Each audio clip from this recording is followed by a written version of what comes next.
गजराज तहाँ तत्काल विलंबन के नितः चित्राखे ब्लॉग वीडियो आ गया हमने वीडियो साथ आप लोग साथ। जैसे कि आप लोग देख रहे हैं दोस्तों, मेरे घर में आज एक फंक्शन है। क्या फंक्शन है आप लोग दिखाते हैं, तो वीडियो के अंत मैंने पूरा वीडियो देखे, वीडियो को आनंद लीजिए। दिखाते हैं हमारे घर में जो है आज सत्यनारायण भगवान की कथा होने जा रही है।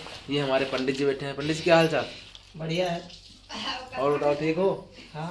पंडित जी थोड़ा लेट में आ पाए हैं। एक मुंडन संस्कार था तो मुंडन कराने गए थे। कहाँ मुंडन था? गोला में ताऊ जी के यहाँ पोती का मुंडन था रिलेशन में। अगर किसी को जो है शादी करवानी हो या हवन करवाना हो या कथा करवानी हो तो पंडित जी से संपर्क कर सकते हैं। पंडित जी अपना एड्रेस बताइए। ग्राम पोस्ट अलीपुर, जिला लखीमपुर खीरी, उत्तर प्रदेश। ग्राम पोस्ट अलीपुर और लखीमपुर खीरी उत्तर प्रदेश में रहने वाले हैं। तो आसपास के जो देख रहे हो तो वो लोग संपर्क करें।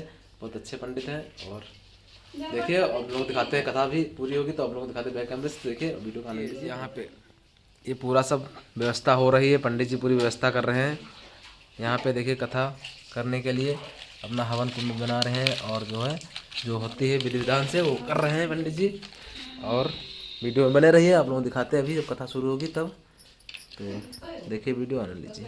व्यवस्था पूरी हो चुकी है। अब इस यहाँ पे जो है कथा की शुरुआत होने वाली है। हमारे पिताजी बैठे हुए हैं, ये हमारी मम्मी बैठी हुई हैं, ये पंडित जी हैं और सामने सब लोग दर्शक लोग बैठे हुए हैं।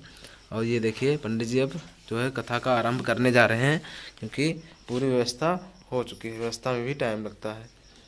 तो अब जो है शुरू होने जा रही है। हाथ धुलवा रहे हैं। लेकिन नीचे छोड़ो। ओम केशवाय नमः, नारायणाय नमः, ओम माधवाय नमः। लेके जल आचमन जलम समर्पयामि। हाथ धुलो। ओम प्रसादम समर्पयामि।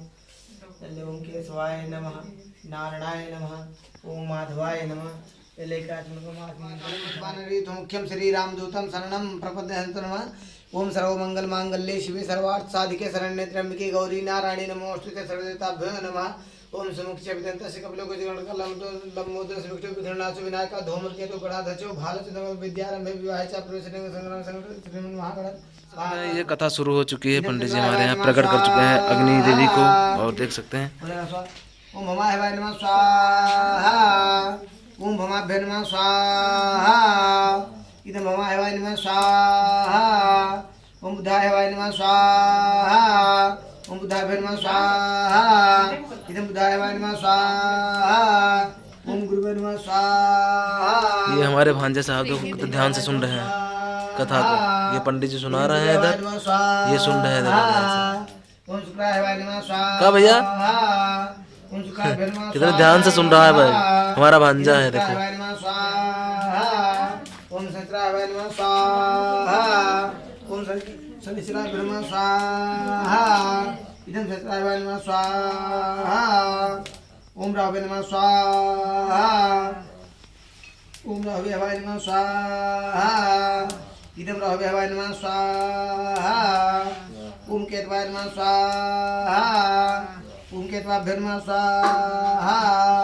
इदं केतवाय नमः स्वाहा। ओम नवग्रह स्वाहा।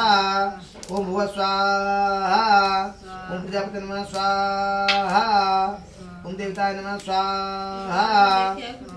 ओम ग्राम देवताभ्यो नमः स्वाहा। स्थानीय देवताभ्यो नमः स्वाहा। ओम कुल देवताभ्यो नमः स्वाहा। ओम आवाहित देवताभ्यो नमः स्वाहा। अनुवाहित देवताभ्यो नमः स्वाहा। ओम गजाननं भूतगणासेवितं कपित्थजम्बूफलचारु भक्षणं वासुतं शोकविनाशकारकं नमामि विघ्नेश्वरपादपङ्कजं स्वाहा। ओम जयंती मंगला काली भद्रकाली कपाली दुर्गा क्षमा शिवा धात्री स्वाहा। सुधानस्ते ह्रीं चामुण्डाय नमः स्वाहा। ओम मनोजवं मातुल्यवेगं जितेन्द्रियं बुद्धिमतां वरिष्ठं वातात्मजवानयुतं मुख्यं श्रीरामदूतं शरणं प्रपद्यन्त नमः स्वाहा। ओम कर्पूरगौरं करुणावतारं संसारसारं भुजगेन्द्रहारं सदा वसन्तं हृदयारविन्दे भवं भवानी सहितं नमामि स्वाहा। ओम नीलांशुश्यामल कोमलांगं सीता समाविष्टं भागं पाणौ महासाख्यात् चापं नमामि रामं रघुवंशं सनाथं स्वाहा। ओम सर्वमंगल मांगल्ये।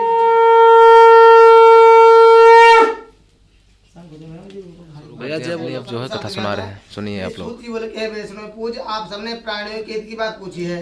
अब मैं आप लोगों से उस शब्द को कहूँगा। इस शब्द को नारद जी ने श्री लक्ष्मी नारायण भगवान जी से पूछा था और श्री लक्ष्मी पुत्र ने मुनिश्रेष्ठ नारद जी से कहा था। सो ध्यान से सुनो। मुनिनाथ सुनो ये सत्य कथा सब काल होई महा सुखदाई भवता परे मनोरथ पूर्ण करे सुख संपत्ति की अधिकाई अति संकट में दुख दूर करे सब ठौर कुठौर में होत सहाय भगवान महात्म है इसमें अपना कल में फल और जनाई।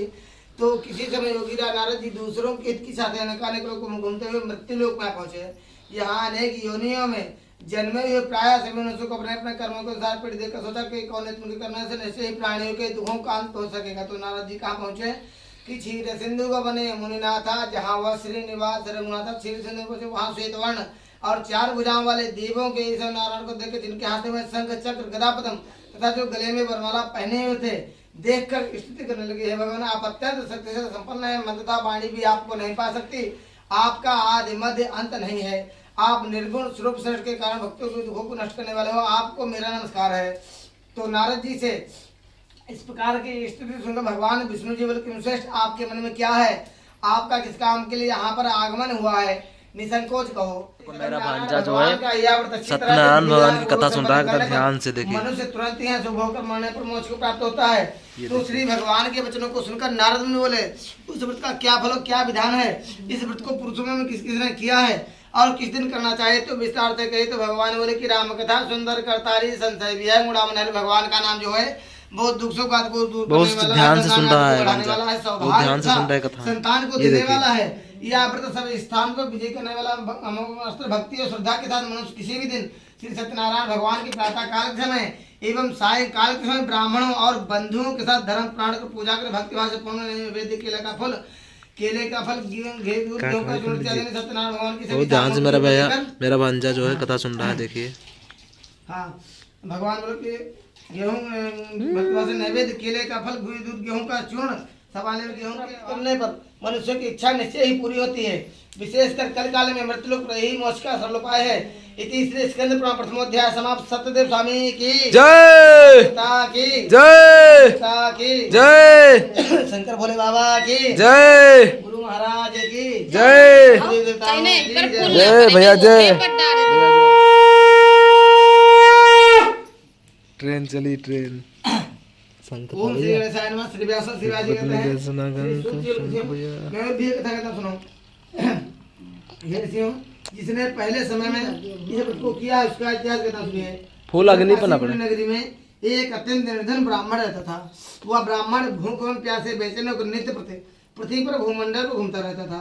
तो ब्राह्मणों से प्रेम करने वाले भगवान ने ब्राह्मण को दुखी देखकर एक दिन बूढ़े ब्राह्मण का रूप धारण कर उसके पास जाकर आदर के साथ पूछा कि ब्राह्मण देवता तुम नित्य प्रति दुखी होकर पृथ्वी पर प्रसन्न हुई है, मैं अपने सामर्थ्य के अनुसार आपकी पूजा करूंगा, मेरी यह रक्षा करो और पहले के समान मेरी नौका को धन से परिपूर्ण कर दो। तो भगवान भक्त के वश में होते आए। मधुर वचन से जाट में उत्तम जल स्नान और तनिक शीत जल समटे जैसे दूध उफान। तो उसके मीठे मीठे वचनों को सुनकर भगवान उसे इच्छानुसार वर देकर अंतर ध्यान हो गए। तब ससुर व दामाद दोनों ने नाव पर आकर देखा कि नाव धन से परिपूर्ण यानी भरी पड़ी है।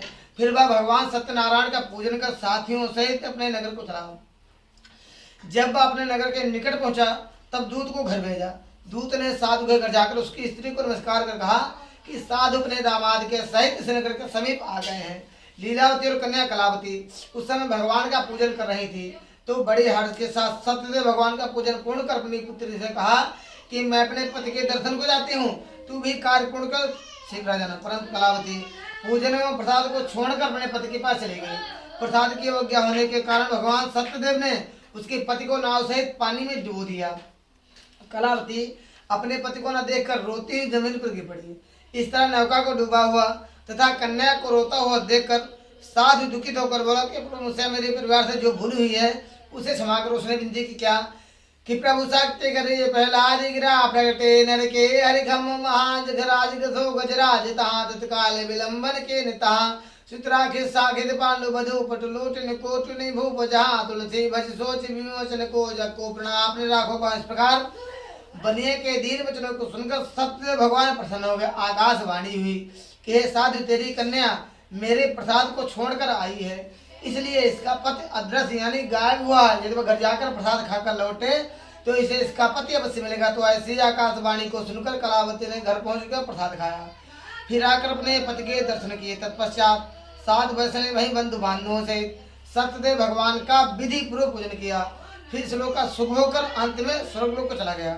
इति श्री स्कंद पुराण चतुर्थोध्याय समाप्त। सत्यदेव स्वामी की जय, राम देवता की जय, राम देवता की जय, शंकर भोले बाबा की जय, गुरु महाराज की जय। सर्वदेवी देवताओं की।